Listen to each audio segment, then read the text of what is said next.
Otep à tous, bien-aimés frères et sœurs. Les choses sont en train de bouger à New York, et plutôt à Washington. Les deux délégations, congolaises et rwandaises, se sont retrouvées à Washington. Ils ont travaillé pendant au moins 3 jours sous la tutelle de M. Boulos, le représentant spécial ou l'envoyé spécial de Donald Trump dans la région des Grands Lacs.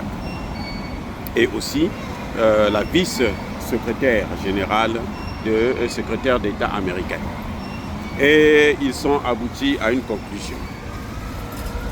Les tergiversations de Kagame n'ont pas arrêté le processus.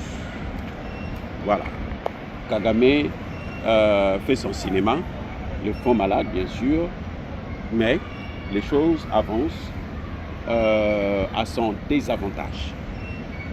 Les deux parties ont paraphé le texte qui va être signé par les deux ministres des Affaires étrangères le 27 juin prochain. Et probablement après, les présidents vont signer. Si les Kagame persiste à ne pas venir, eh bien, quelqu'un d'autre signera à sa place. C'est clair. Vous voyez, donc en tout cas de ce côté, les choses sont en train de bouger un peu. Mais encore une fois, moi je persiste et je signe. Les Wazalendo n'ont pas attendu ces accords-là. S'ils avaient attendu ces accords, la RDC serait déjà coupée en mini-morceaux. Et personne, même Trump, n'allait pas revenir sur les frontières qu'eux, ils auraient établies. Parce qu'on devrait négocier avec ce paramètre. Puisque quand on négocie avec la réalité sur le terrain. Or, la réalité sur le terrain en RDC, c'est que Kagame a occupé Bukavu et Goma, mais il ne contrôle pas Bukavu et Goma. C'est-à-dire que Bukavu et Goma sont toujours sous le feu, donc il y a toujours l'instabilité. Goma et Bukavu sont sous perfusion, sous embargo du régime de Kinshasa. Oui, donc aujourd'hui, si on regarde la réalité sur le terrain, elle n'est pas à l'avantage de Paul Kagame. Non, ni de Kabila. Elle n'est pas à leur avantage. Elle est à l'avantage du peuple congolais et notamment des Wazalendo. Donc, même si on dit qu'on va regarder la situation sur le terrain pour qu'on puisse, pour les négociations, eh bien, la situation sur le terrain n'est pas en leur faveur. Non. La réalité sur le terrain, c'est que la situation est trouble. Les gens continuent à se battre. Je vous ai dit, aujourd'hui par exemple, Bukavu a été libéré. Je vous ai dit, à Goma, Kagame n'arrive même pas à payer ses propres militaires. Et à Goma, la population de Goma, il n'y a pas de liquidité qui doit venir de Kinshasa. Donc ils sont sous embargo. Oui. Donc les Rwandais ont essayé de faire pression pour qu'on inclue, parce que le ministre des Affaires étrangères rwandais qui est tellement stupide, il a demandé à ce qu'on puisse introduire le M23 dans les accords, qu'on parle avec eux. Vous savez quoi? Eh bien, ce que Boulos a fait, c'est qu'il a fait venir le Qatar. Le Qatar, toi, tu les as reçus. Nous, on ne les reçoit pas parce que nous, on ne reçoit pas des voyous. Toi qui les as reçus, viens les représenter. Le Qatar est venu. Le Qatar a mis sur la table les accords de Rwanda. Je vous avais déjà dit qu'à l'époque même déjà, le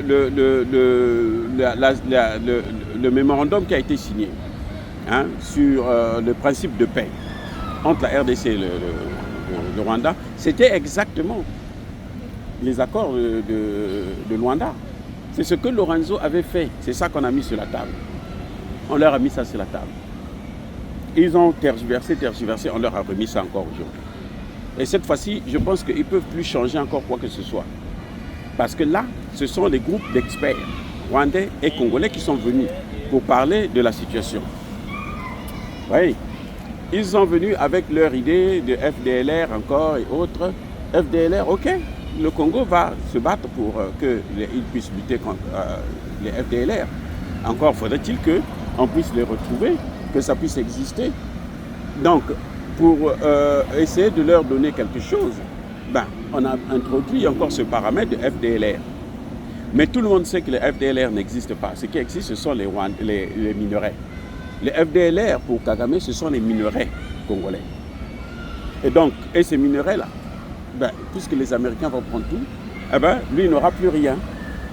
Les Américains ne vont pas partager avec un voyou comme ça, un vaurien nul. Vous croyez? Non, c'est pas possible.